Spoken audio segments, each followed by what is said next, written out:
અમારે કીધું છે લોક સાહિત્યમાં કે જેની પાસે ભેહું એને ભય હું, જેની પાસે ભેહું એને ભય હું સાહેબ, એને બીક ન હોય સાહેબ. આવી અદ્ભુત ઝાલાકાક પાસે ભેહું.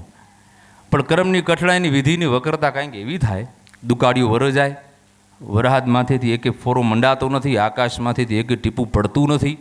એ દુકાળમાં ઝાલાકાકની ઘણી બધી ભેહું મરી જાય સાહેબ. વરહાદને રીઝવવા માટે તો લોક સાહિત્ય દુહા કીધા, વણ હગે વણ હાગવે વણ નાતીડે ને અડે વણ માવતર અમે જીવીએ પણ તુજવીને મરીએ મેં સાહેબ. બધા વગર જીવાય પણ તારા વગર નહીં જીવાય સાહેબ. આવો મેં વર્યો નહીં એમાં ઝાલાકાકની ઘણી બધી ભેહું ત્યાં મૃત્યુ પામી.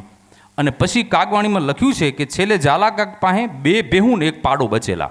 હવે આવો ગરીબ ચારણને દીકરી દે કોણ?